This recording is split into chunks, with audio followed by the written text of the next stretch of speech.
we would in this, but let's try. All right.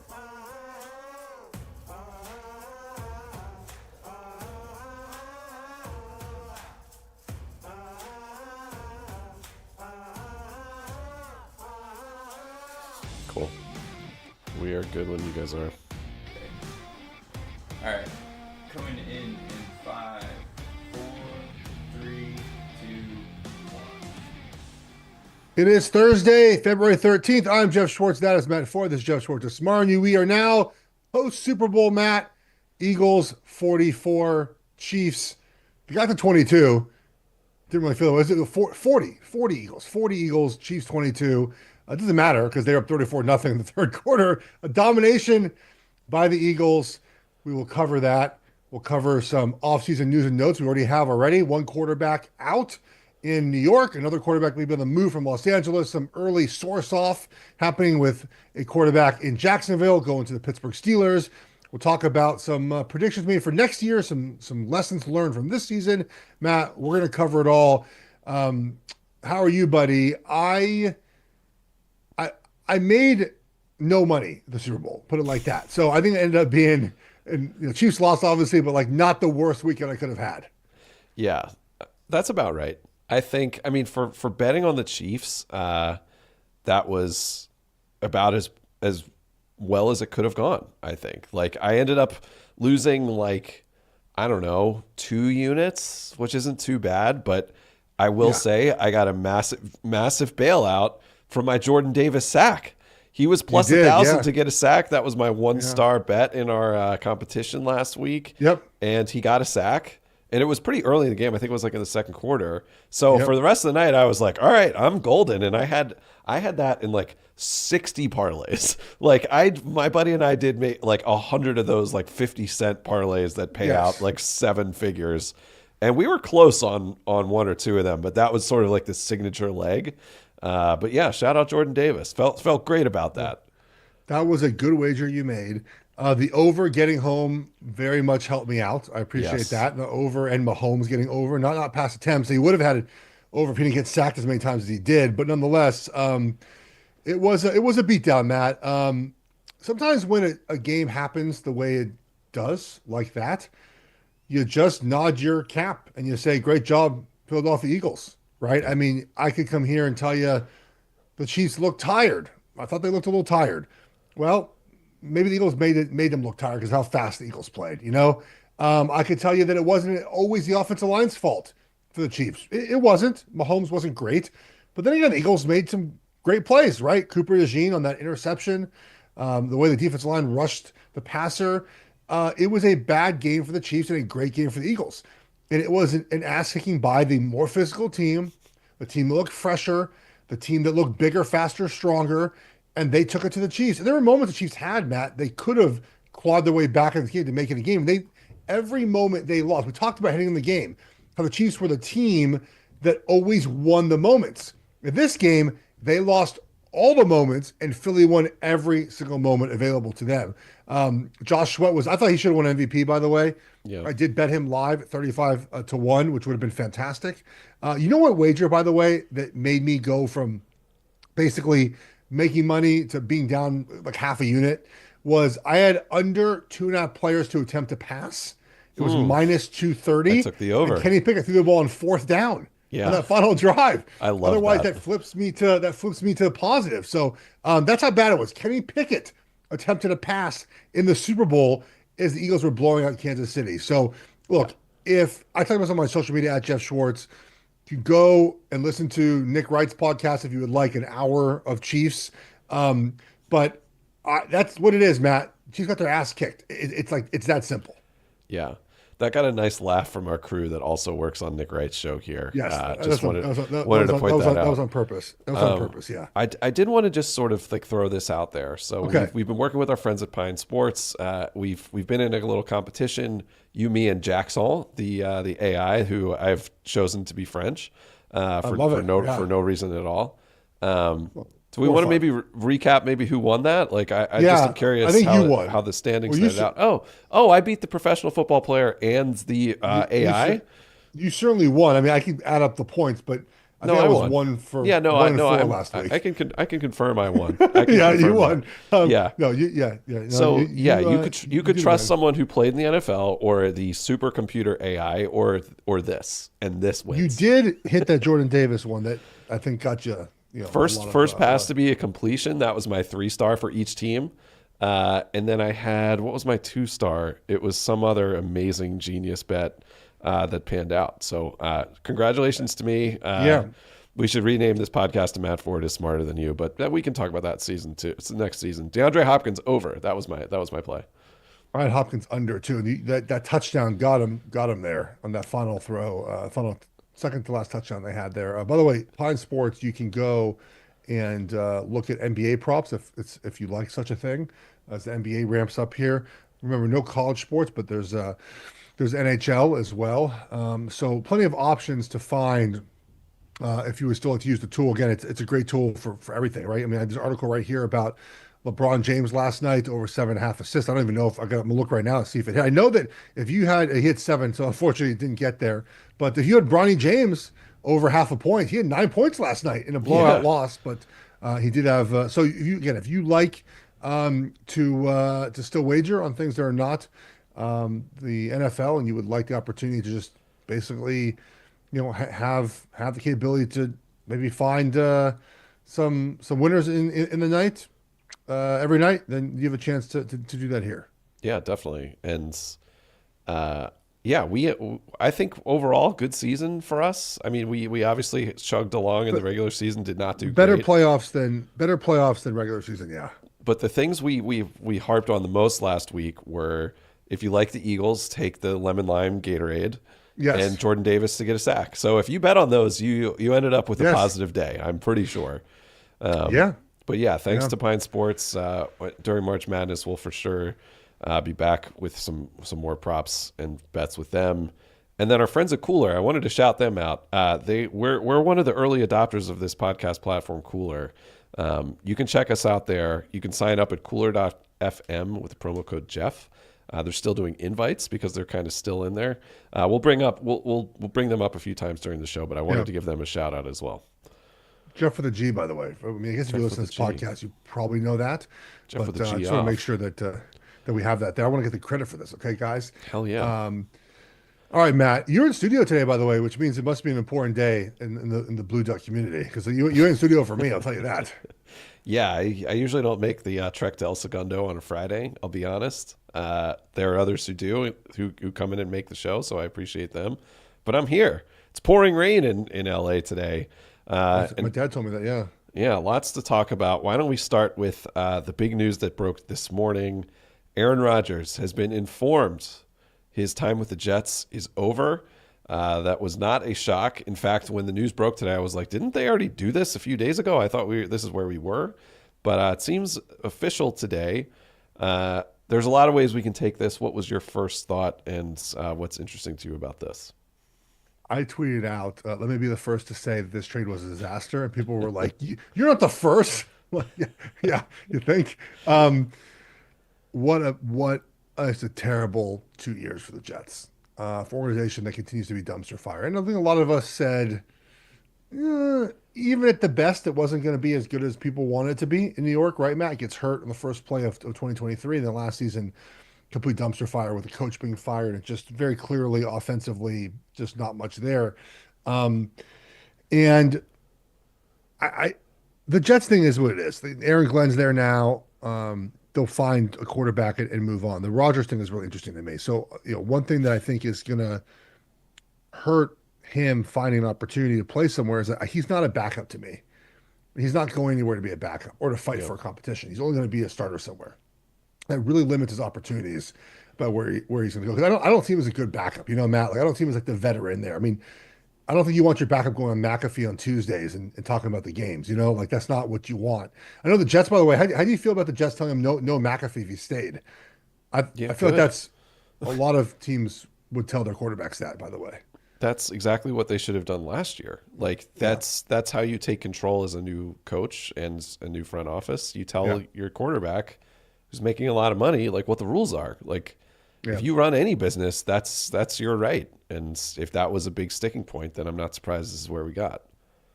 Matt, by the way, told me to not call McAfee either. I haven't been invited, but he told me that just told me I wasn't allowed to be on the show either.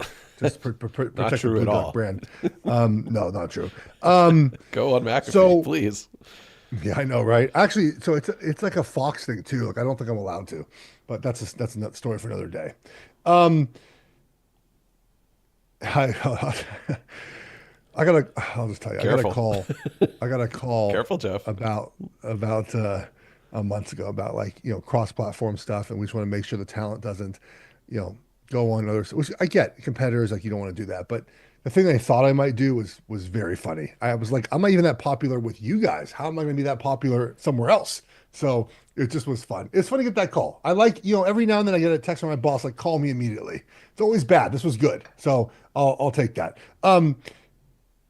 Options for Rodgers, Matt. Not many. So let's go through them. Okay. The Pittsburgh Steelers. Yep. Ugh. The favorite right now. I guess. I mean, sure. Pittsburgh has to decide one of two things. We're either going to be bad, so we can draft in the top 10, which we're never going to do, Matt, or we got to be aggressive and trade up for a quarterback. This plugging the hole with washed up veteran for the next 10 years is not the way they're going to win any Super Bowl. And that's the goal in that town, is to win Super Bowls. And you can't do that if you go after Aaron Rodgers for a year, then the next older quarterback for a year, the next older quarterback for a year. Now there's rumors that they called Jacksonville about Trevor Lawrence, but they don't have a GM, so that's not something that actually happened. But that would be bold. Like, go get yourself Trevor Lawrence. Now there's $100 million dead cap hit for Jacksonville. They're not going to do that trade. It seems like that is not at all something that was ever approached by Pittsburgh, Matt. But they got to get aggressive and do something. Being in the middle they are a team and a franchise that wants to win Super Bowls. They're firmly in the middle, and I'm not sure Aaron Rodgers, Matt, gets them any closer to their ultimate goal. I would think would be a bad signing if Pittsburgh went ahead and did that. Yeah, I think it's one of those things that's always kind of been talked about in NFL smart guy circles of like, don't you see, like they kind of like they kind of work flirt on the field. Like they both are kind of like in sync when they play against each other. Like they'll both sort of like have a comment or a look or whatever. So I think people have always sort of said like there may be something there. I agree. I love that Pittsburgh allegedly called about Trevor Lawrence. I even love if it didn't happen and they put it out there. Like they are the team that should make some really splashy, risky move at quarterback. But this one, I agree, is not it. I just don't think Rodgers is. I just don't think he's a playoff level quarterback at this point. If he was, I think we would have known it. He did have a pretty good set of weapons around him last year. So I think Pittsburgh's a little bit too smart for that.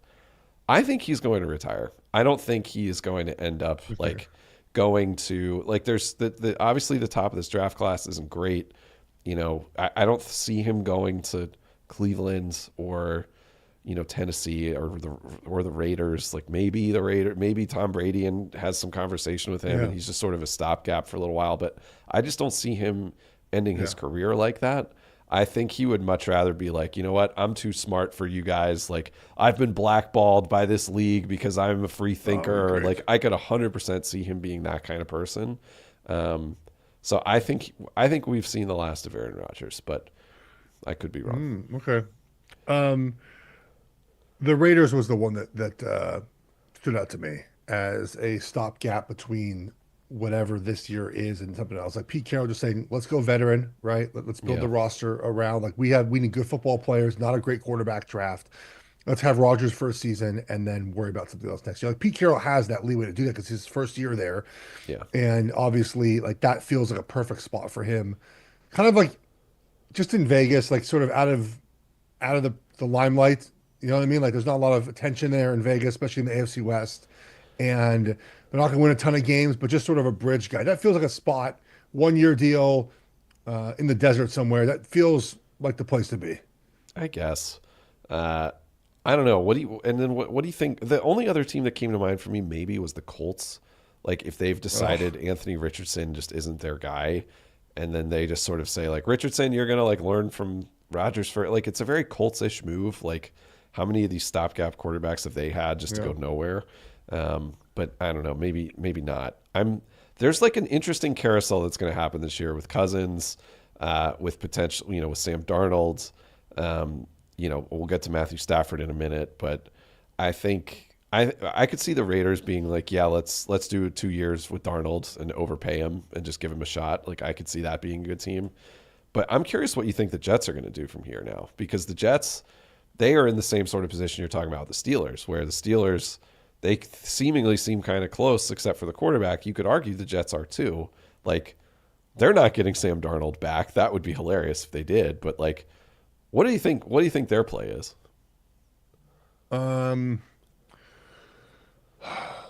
Where they draft? Where are they at in the draft? Draft order. I think they're This, ninth. by the way, is going to be a preview of our draft palooza Seventh. They're that seventh. we will do near the end of the draft. I should say they're what they're seventh. Okay. Yeah. I doubt Shador pro- makes it past the Raiders No. at 6. Correct. Or someone trade up for Shador. Good question, Matt. Aaron Glenn, first year there, new general manager. They could certainly do a bridge for a year with a veteran quarterback and just sort of get them to next season. What if they sign Darnold for a year? Probably not bringing Darnold back. Yeah, That's a I bad just example. don't see that. Yeah. I don't know. Good Cousins, question. like it's pretty lean out there, dude. Like Yeah. this is one of those things where you're just like, you look up and you go like, wait a second, like Jared Goff has a $200+ million contract, and it's like because of this. It's like even if he's not the answer, you're at least not stuck here. If you're not thinking about your quarterback, then you can think about the rest of the roster. Yeah. Maybe Mariota for a year, which is not great, but like someone like that, right? Where you just have to sort of use this year to build up culture, get more players, and then obviously have the ability to draft someone, a year from now, essentially 2 years from now. That is so tough, man. Like I know. he had a nice, few moments for Washington this Yeah, year. he's not a starting quarterback for a season type of player. No. And it's also, I mean, think about this too, and then we can move on. But like some of these quarterbacks that we're starting to talk about year after year, like Rodgers, he's 42, Stafford's 37, so is Cousins, Derek Carr's 34, Geno's 35. Like we're about to cycle out of an older generation of quarterbacks, most of whom like kind of don't matter already. But some of these jobs, we're gonna start seeing like the Gardner Minshews start to be a little bit more appealing. Correct. Like Yeah. some of these backups that we've seen, like Will Levis is probably going to bounce around now for a few years. Like those kinds of guys. Oh, yeah. Like, we're about to see a whole new crop of quarterbacks sort of take these chairs, and it is not a great place to be. No. It's nice to finally have a team that isn't in that purgatory. I've been there a long time. You mean the Comandantes, the Commanders? See. Matt, who is the 2025 Commanders? Everyone's going to try to talk about this. Let's get ahead of it. And the recipe for this essentially is it rookie quarterback or second year quarterback? Because Drake May in the New England, I figure people are going to say, well, that's the team that takes a jump, but that's not really what happened in Washington, right? Because it was Jaden Daniels' first year. The problem is Cam Ward and Shadur Sanders are not those quarterbacks, in my opinion, year one to lead their team to the playoffs. Jackson Dart, whoever you draft in the top 2 rounds. I don't think there's a Commanders this year, other than maybe, again, Patriots are just better with new coaches and Drake May in the second year. Not exactly what Washington did, but there always are teams that go worst to first, right? Where a team's up to fire in 1 year, CJ Stroud with Houston, Jaden Daniels, and maybe Drake May's that guy in New England. Again, it's not the same exact thing, apples to apples, but it does feel like it is the closest, quote unquote, Commanders thing we could see in 2025. Yeah. So when we sort of texted about this question, I thought, well, what does that mean? And I think it could mean, the Commanders and the Texans kind of had this same model. And yeah, the rookie quarterback picked second was the commonality, but there was another commonality, which was a new everything essentially. And for both teams, it was strangely a defensive coach who came in and completely changed the culture immediately. Yeah. And if you remember Houston 3 years ago now, like they had just gone off of firing. Was it Lovie Smith? Like it was the coach before him. Might have been Lovie Smith. Yeah. Dave Q. I don't even remember that guy's name, but they had just gone through like a bunch of one and dones or two and dones, and like the DeAndre Hopkins thing had happened. Like the owner had sort of said some really gnarly stuff, and then DeMeco Ryans came in there, and so did CJ Stroud, and like the cloud was just kind of lifted. And then the same thing happened with the Commanders. Obviously, the new owner there was the big change. Like, I could see the only teams where I could see this happening with a big culture change. Obviously, we don't know if they'll have a rookie quarterback. Would be the Jets and Raiders, where you come in and it's similar. It's in both cases, it's a new defensive coach. It's a complete culture change in a place that has really had a rotten run for the last, I don't know, decade plus in each of those.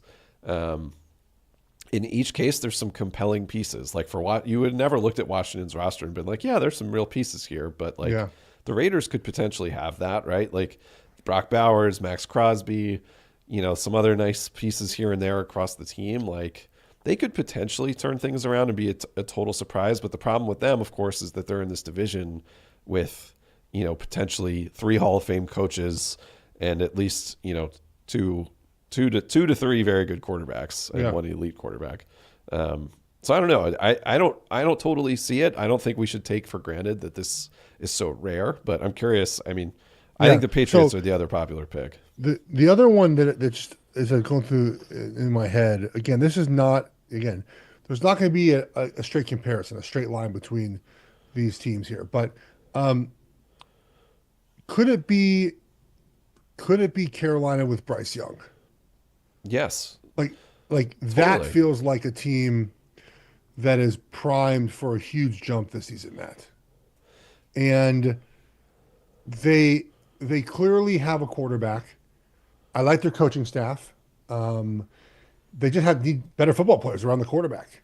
By the way, since we're there, did you see the Cam Newton comments about the 2010 Panthers? Yes, I did.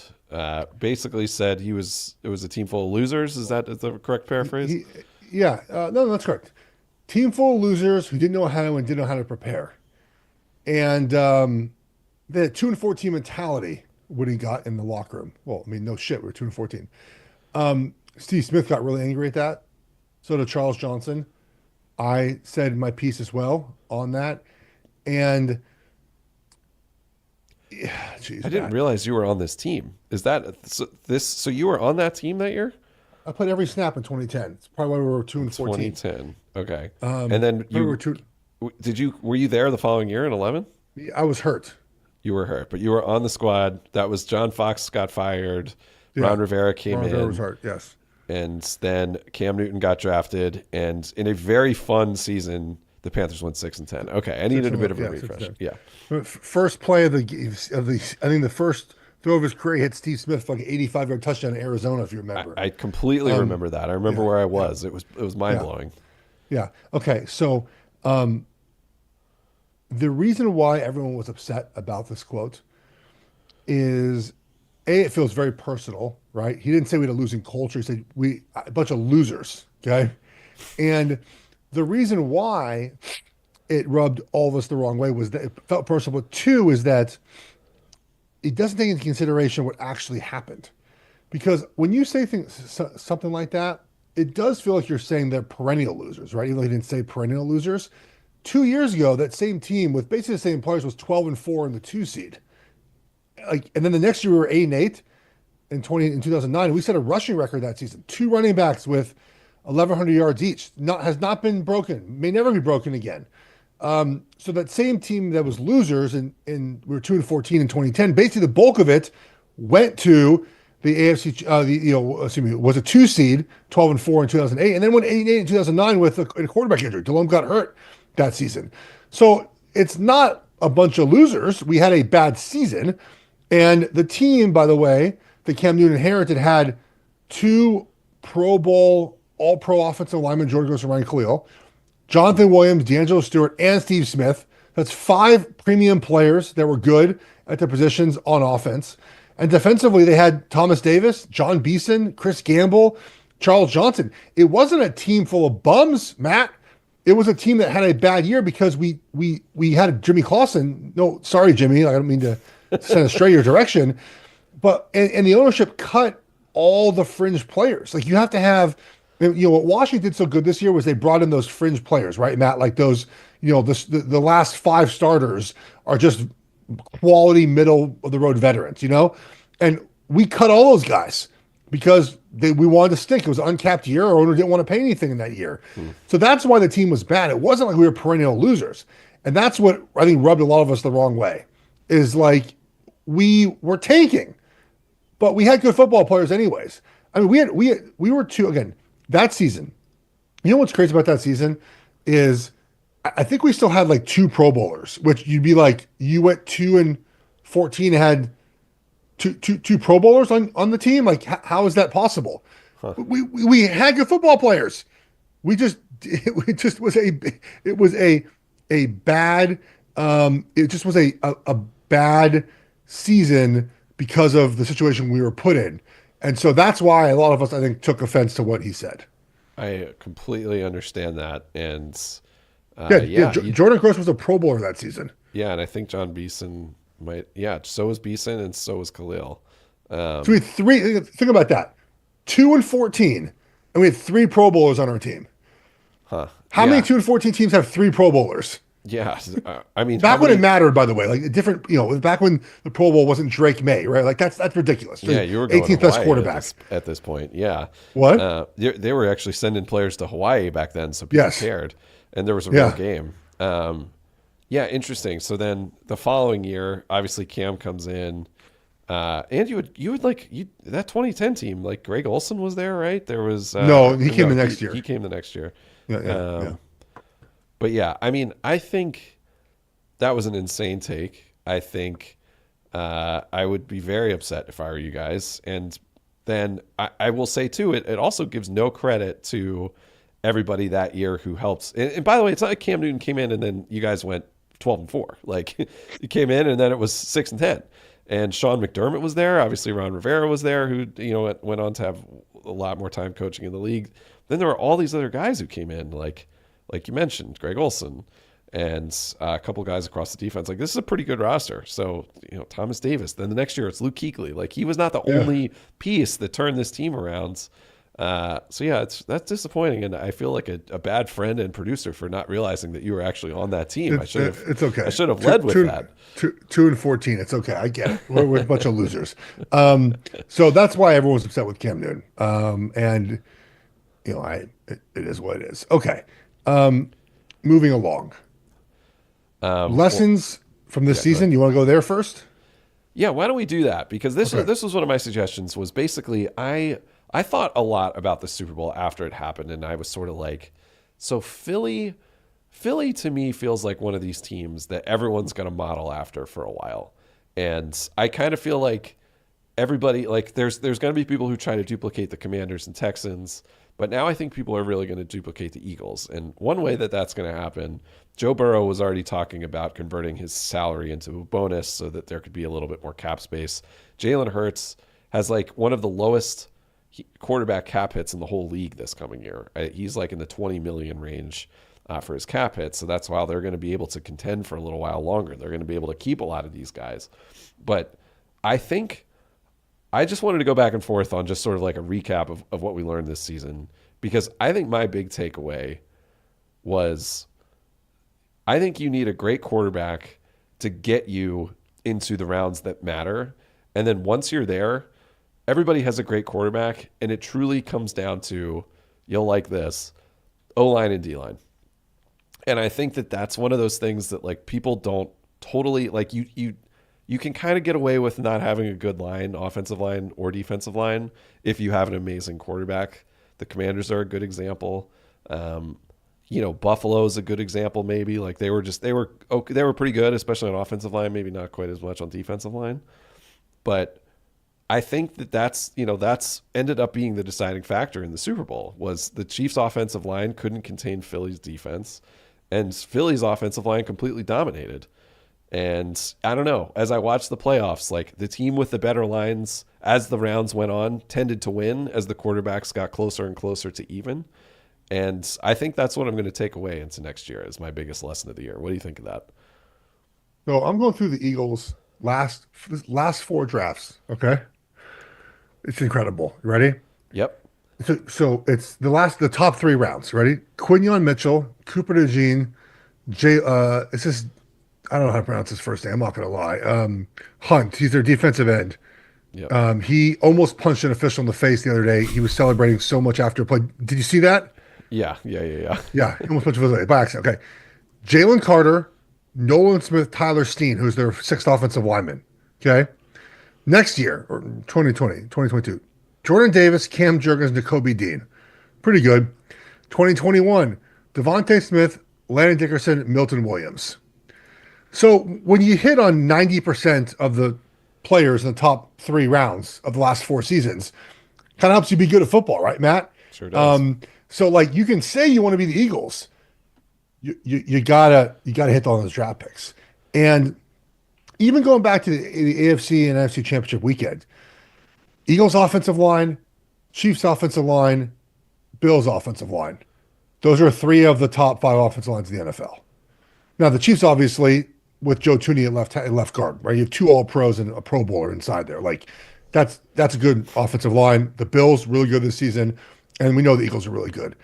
And when you can have impactful pass rushers on top of that, it makes you an even better football team, Matt. The Eagles model is continuing to draft inside. And look, again, let's talk about these positions that they've drafted.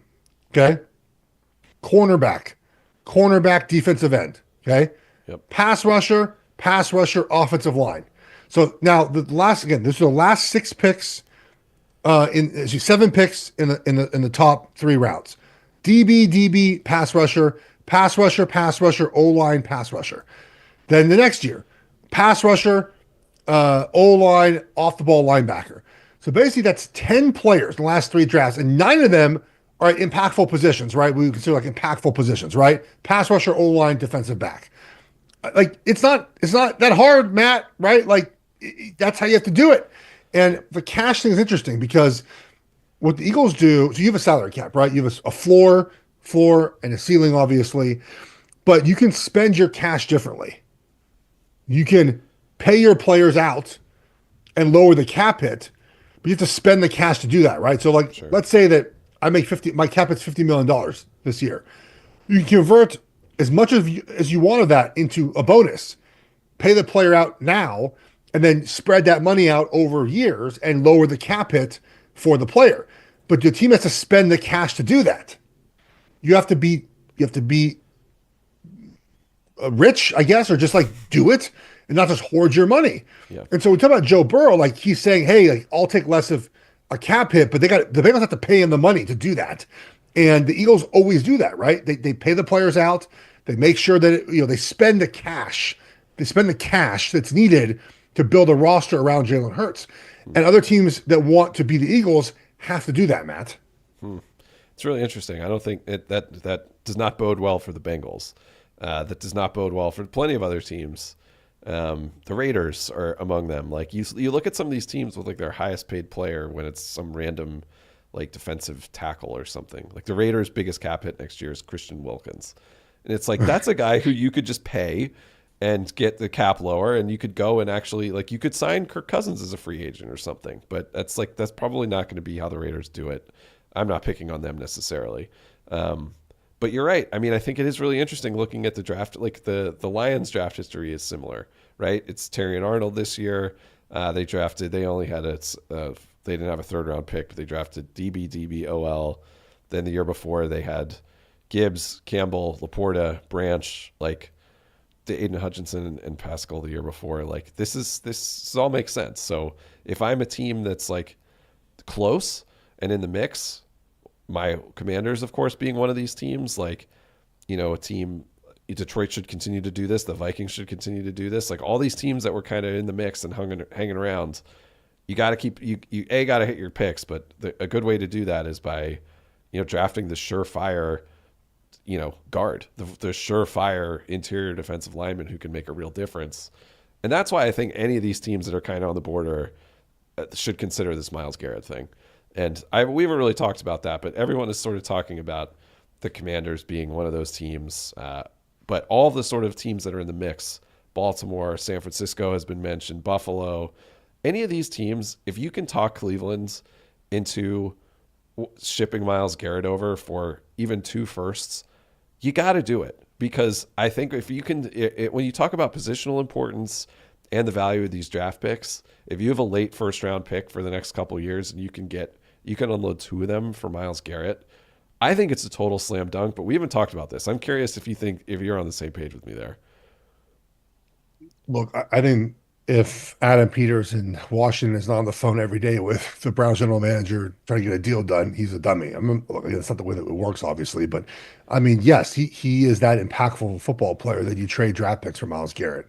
The question is obviously, does it get your team any closer to a championship? And I would argue yes. I mean, Myles Garrett is that impactful a player. You saw what the pass rush did this past weekend. Yes, Matt, you traded for Myles Garrett. He's that good of a player. I think you also called Dallas for Michael Parsons, and you say, what are you willing to part with him for 2 first-round picks? I think like those players are the type of players, known commodities that can really affect the game, and you go get those guys. Yeah, I think so. And I doubt Mike is on the move. I certainly doubt he would be on the move to a divisional rival, much like how Garrett would not go to, say, Pittsburgh or Baltimore. But it's going to be interesting. Any lessons from you for the season before? Because I have some Garrett takes. I mean, the NFL's rigged for the Chiefs. Obviously, a lesson that we learned this past weekend. Clearly we learned that. How about that? How about just everyone was quiet about that?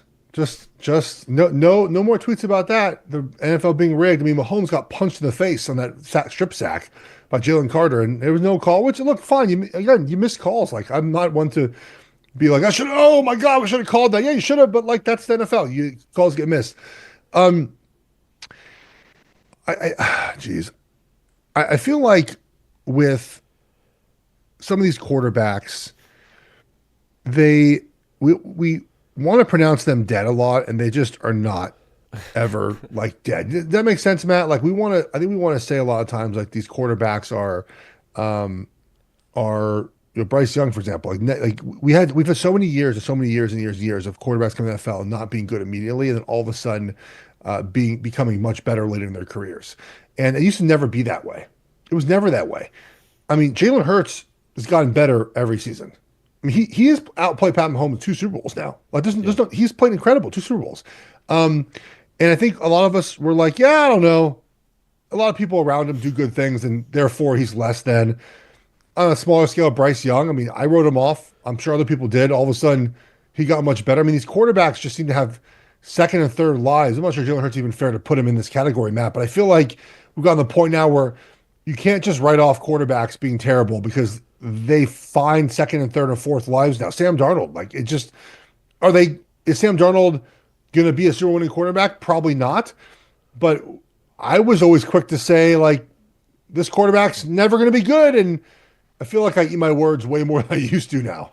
Yeah, fair enough. I mean, I think that one of the things that I learned about the quarterback position this year is the reason Jalen Hurts is so devastating is because when it's like 3rd and 4 and everyone's covered, he can go and get you 5 yards. And of course, like you can go through the list of all the great quarterbacks in the league and they can all do that. But it makes me kind of wonder about the viability of a Stafford. For how much longer can a guy like that, continue to matter in the league, right? Because he's not that kind of quarterback anymore. Burrow is sort of like right on the edge. You're seeing, I think, as he ages, like, and that offensive line is so bad that he's having some trouble with that. But like, it really concerns me about someone like Jared Goff, where, if you look at the Lions and you sort of say like, he had such a bad game in the divisional loss to the Commanders, like. But if he was able to do anything or even pose a threat with his feet, that whole game might have been different. And I think that it's like you don't need Justin Fields or like, and obviously Lamar and Jaden are so athletic, but aren't like running quarterbacks necessarily. But you need somebody who's like sturdy, who can get you those couple yards. Like there's a lot of those quarterbacks. Like Jordan Love is one of those quarterbacks, right? Like Penix looks like he can. Baker's one of those guys. Like there's lots of them. But I think that is just the backbreaker when you have everybody covered in a good blitz or rush that's like got good discipline and everything's covered up, and then the quarterback just runs out and gets you 5 yards on 3rd down. You're like, what am I supposed to do? Those plays, every game I watched with the good teams, they're killers. Crushing. Like Dak Prescott used to be amazing at that, and Russell Wilson used to be amazing at that, and then as they've kind of aged, they've sort of stopped being that kind of player, and it's interesting to watch as guys sort of shift into that. Like will Tua become that kind of player with all of his injury scares? Like, I'm not Yeah. sure. Yeah. Aaron Rodgers can't do that anymore. And I just think It's that's like such a huge almost plus. it's just like a secret Yeah. weapon almost. I think one thing we learned this year too, Matt, is maybe running backs do matter, but they only matter in certain situations. I think the running back thing, this is the thing I push back maybe the most with some of the commentary this year is everyone says, well, the Giants were dumb to let Barkley walk, essentially, right? To the Eagles. And my response is no, they were dumb to let him walk because they are not a Barkley away from being good. True. Like Barkley is good in this offense with Philly because of all the pieces work well. And he was added to the mix where you already had an offensive line, a tight end, and two wide receivers, and a running quarterback. He was added in that mix to be the final piece. Christian McCaffrey was sort of added to a final piece of an offense. Derrick Henry was added as a final piece of an offense. Like if the running back is your offense, you're probably not going to be good on offense. But if he's the final piece to your offense, that's where the value in that type of player is. Because I think the Chiefs, Matt, are missing explosive piece from the running back. Like it's very clear that they need whatever that is going to be, and there's plenty of players in this draft, they need to come out of this draft with an explosive young running back. Pacheco's fine as a runner, but they need the home run power of someone to just get in space and make plays from that position. And you even saw in the Super Bowl, Barkley wasn't good. I mean, he was hemmed up. But didn't matter because just the ability to run the football and stress the defense allowed more opportunities for one-on-one coverage in the pass game, which Hurts took advantage of. So to me, it's not that everyone needs a running back. It's that if you have a sort of a set offense and your pieces are good around it, and that running back just takes that offense to a different level now, where I think again, like the Chiefs are really lacking. If you look at the best offense in the NFL, and the Chiefs weren't the best this season, but the Lions have two of them. The Bills have James Cook, right? I mentioned the Ravens. You mentioned the Commanders have Brian Robinson. Like the Eagles, the Chiefs have zero of that. They have none of those players. I think they're missing that type of player on their team. Such a great point. It's like a luxury purchase, and this might lead us into our off-season predictions, which I know we've thought about a little bit. So if I think there's basically three running backs who I think a contending team might try to make a move for. So if you remember, excuse me. Ooh, babe. Yeah. Early in the offseason last year, there was a trade that seemed kind of inconsequential. And I think it was a 7th rounder for Joe Mixon. And he went from Cincinnati where they were going to cut him. And then he went to Houston and he became a really big part of that team and that offense. Yeah. So Alvin Kamara is going to be that this year. The Saints are a very capped out team. He's clearly still got some gas left in the tank. I think one of these contending teams that doesn't have a backup, I could see him being a Chief. I could see him being a Commander. I could see him being like, some complimentary piece on a team like maybe Pittsburgh. So there are three contenders, I think there. There's Kamara and Travis Etienne, who I think you could probably get for nothing. And then the big one is Breece Hall, where if the Jets are basically like, hey, we're going to strip this thing down, I don't think it would take a whole lot to get Breece Hall. And Breece Hall, I think in the right situation with a really good offensive line, could be unbelievable. Like he could be absolutely dominant. Like put him on the Chargers. He would be insane on the Chargers or one of these teams with a great front. And I would just, if I were one of those teams that needed an extra dimension on offense, I would be trying to find one of those three guys.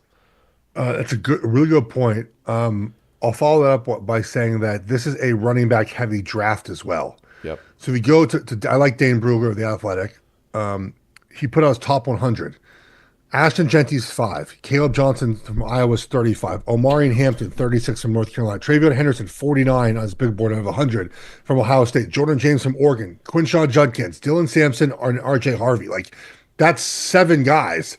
8 players in the top 100 of running back this year, Matt. Like, you might not even have to trade for Alvin Kamara or Breece Hall if you're Kansas City. Are you telling me that maybe, Quinshaw Judkins falls to the 3rd round? If you're in Kansas City, like sign me up for that, right? So I think the running back conversation is just going to be really fascinating because I agree that teams are going to look at the Eagles and Ravens and Buffalo and like say we want a more explosive option at running back. And so the running backs are back, baby. By the way, on Radio Row, I got into it with Todd Gurley, out of all people, because not nice. into it, but I made a comment. We were interviewing him, and I made a comment like, "Hey, the running backs are back." He's like, "Back from what?" We haven't. I'm like Todd, running backs tried to break away from the union because it was so bad. He goes, "Not me. I wasn't part of that group." And I was like, "All right, buddy, do you want to argue about this? Like, we can if you would like to." He did not like when I was talking about backs being back this season. Interesting. Anything else about what you learned about the NFL this year, besides what we mentioned, and then sort of bold prediction? I want to talk about Travis Kelce too before we get out of here. Yeah, maybe that could be your next prediction. I'll say Yeah. that Alvin Kamara gets traded to the Chiefs is one of mine. Okay, I think Kelce retires, which is what I've said for months now.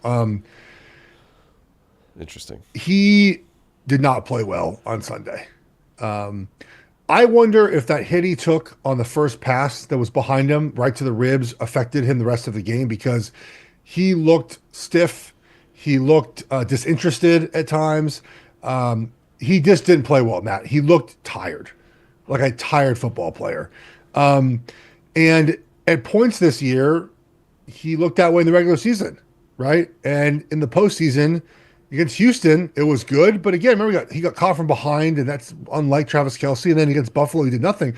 The last two games, Buffalo and the Eagles, they just pressed him, man. He couldn't get off press.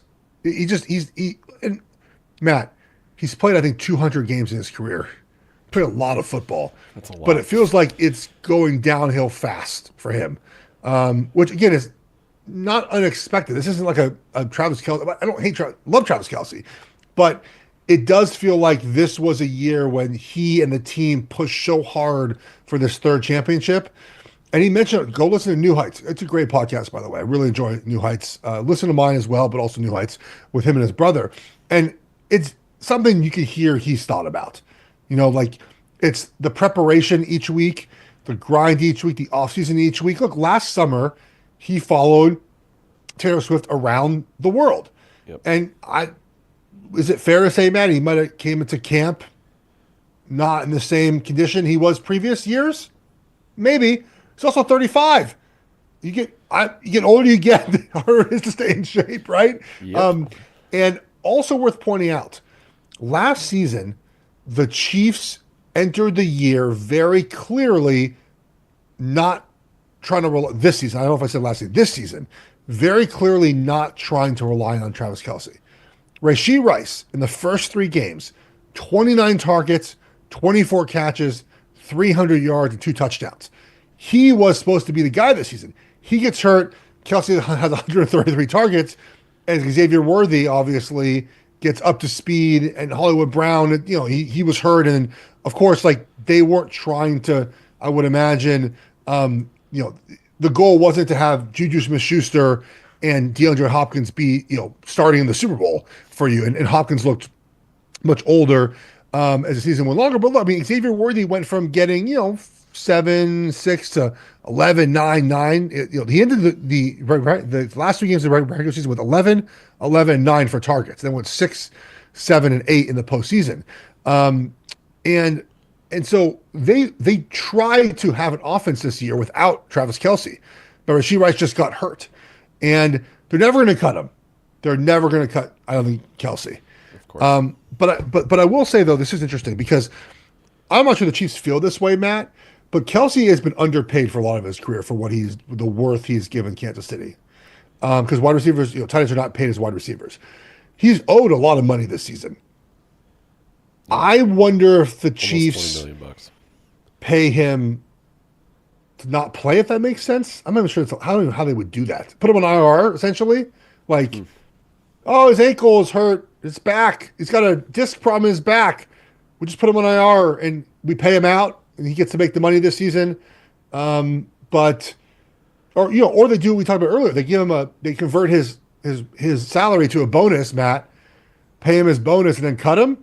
You know what I mean? Like he deserves to get that money. It's like $18-20 million for the season, right? And like he's made a lot of money, but he's not made wide receiver money, right, in his career. And so I wonder if there's a little bit of a pull with him, like, I'll do this if you pay me out, essentially, right? If you pay me, I'm not going to walk away from $20 million when I've made 100 and I should be have 200 million, let's say, right, or 150.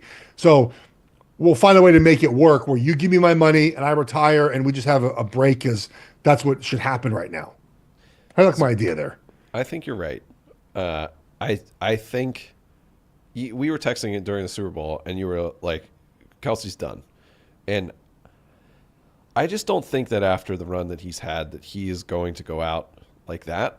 I think that he obviously has bigger aims than being a podcast host in his life or being Taylor's +1 to parties.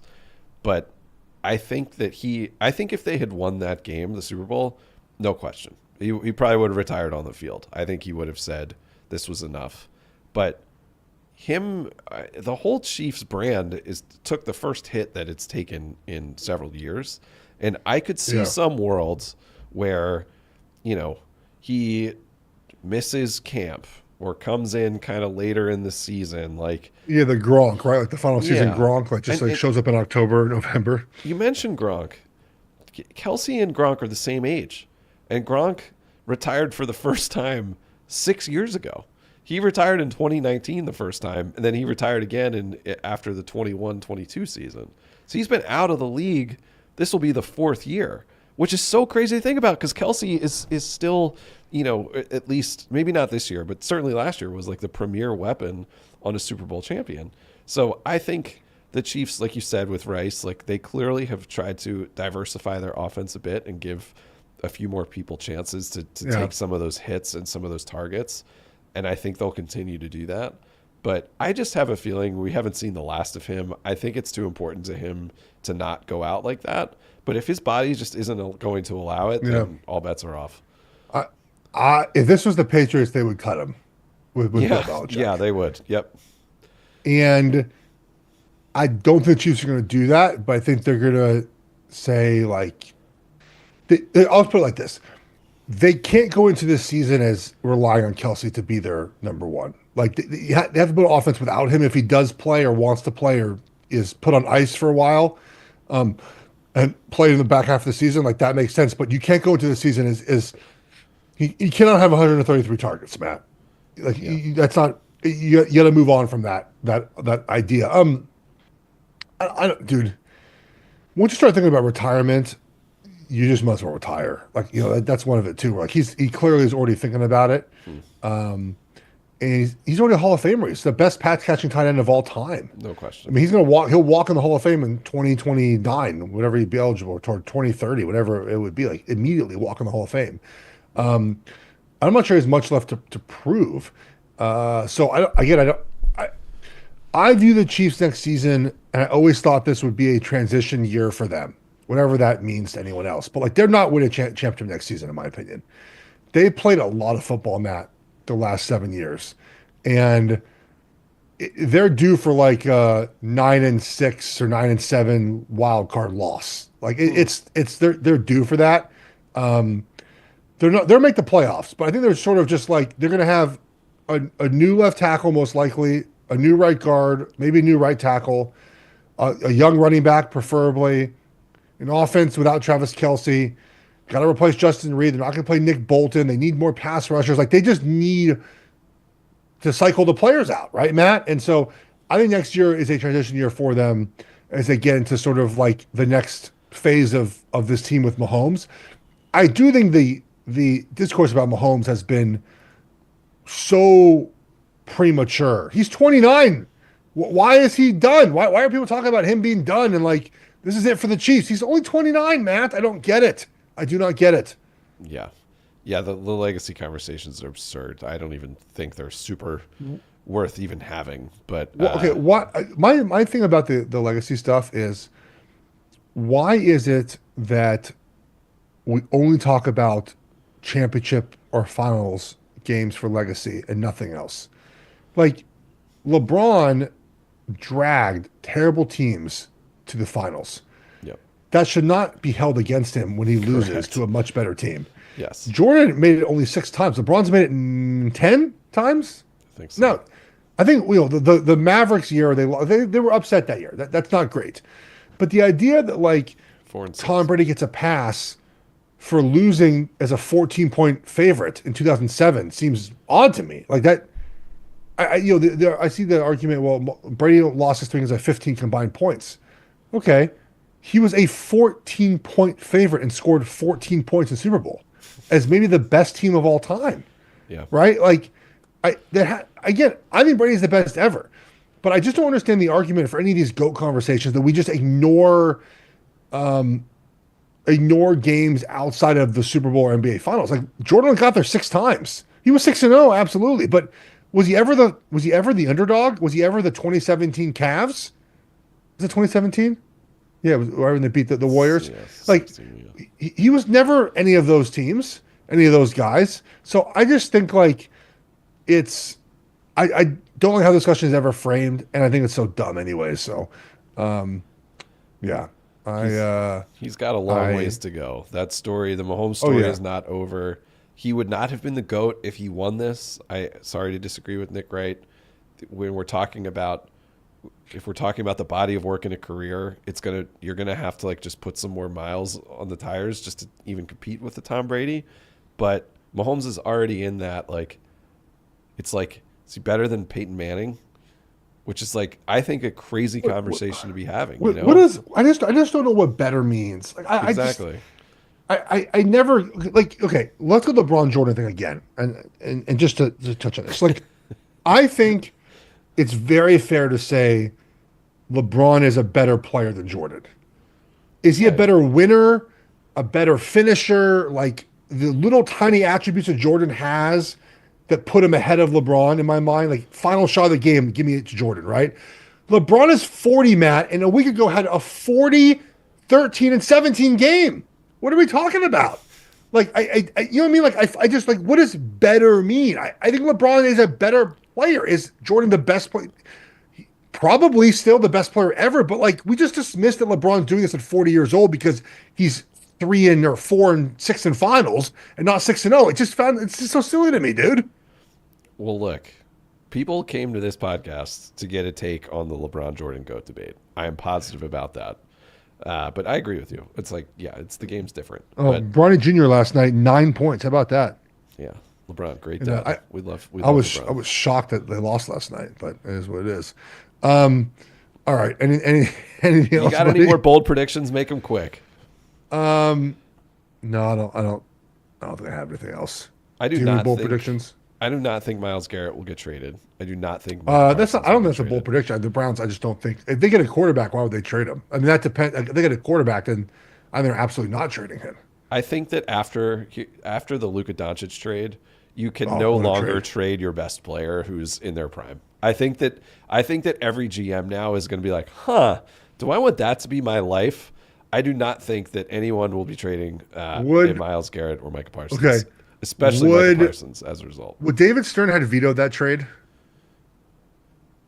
Me, I don't know. I've heard a lot of people give that take, but I think that trade reminded me of like, there's always one in your fantasy league. Well, I know you don't play fantasy. That like, my thought has always been like, hey man, consenting adults. Like this was not, nobody pulled anything over on somebody here. Yeah. And Anthony Davis, while already hurt, is not a scrub. He's an all NBA player. Maybe you just value him differently. I don't think so. I think if anything, it might have happened faster because it benefited the Lakers. You know. Are you a Wizards guy? Do you have a team? Sure. Yeah, I'm a Wizards guy. But I'm gonna have to pick one LA team, and Jaden has removed the possibility of me divorcing the Commandantes from reality. So I'm going to need. I'm very happy for you, by the way. I'm so happy that you have a football team. Like Gabe's in hell right now because he's a Jets Chargers fan. Yeah, that's his fault. He could have picked the Rams. Like you could have picked McVay and Stafford, and he went with Herbert. But is it more about his kids though? Was his kids? Don't kids like the Chargers? I mean, that changes first. I don't know, man. But you're an Orioles baseball fan, though, right? I have that right. Nationals, Orioles. I don't think you can. I think you can't. I don't know. I haven't decided what to do yet, man. It's gonna be up to the kid. But I'm not gonna make him, watch Who's on the Wizards now? Marcus Smart. I'm not going to make him be like, listen, man, we're going to have a great lottery pick in 2037. Like 9 and 45 are the Wizards. Yeah. So I haven't caught a whole bunch of their Who games. who is the best? Who is the leading scorer? Let me look it up here. Do you even know who the leading scorer is? They They have a lot. Kuzma, They have a lot of names that you know. Chris Middleton, Marcus Smart. Their leading scorer now is probably I don't know. Carrington? They do not have Marcus Smart on their team. Oh, he was traded to them. Jordan Poole Oh, Jordan Poole, duh, of course. and Kyle Kuzma Who's no longer with us. Yes. and Brogdon. Is Brogdon on the team still? Couldn't tell you. Haven't watched the game. Got better Not things one. to do. Not No, one dude. with- Even if I wanted to, what am I tuning in at 4:00 to watch them play the fucking Hornets? Who cares? Well, they beat the Hornets recently. Wow. And Clash of they the Titans. won in Charlotte. Yeah. Jeff, I fear for our remaining viewers and listeners. I think it's time to go if we're talking about the Hornets. You don't want any baseball preview? You don't want No. any team totals? All right.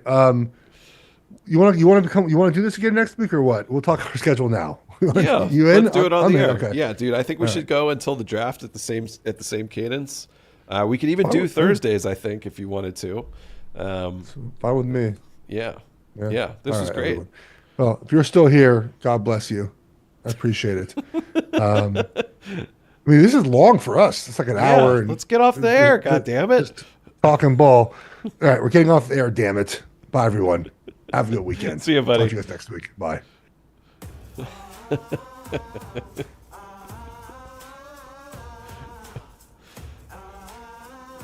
The Wizards.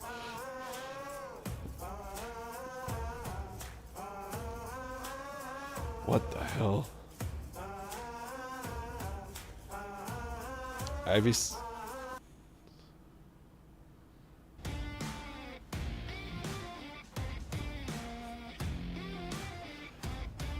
Ivy just texted me a thing that says the Backstreet Boys are going to the Sphere and that maybe we should go. No. July. And yeah, Jerry Seinfeld will be at Caesars on my birthday in May. That may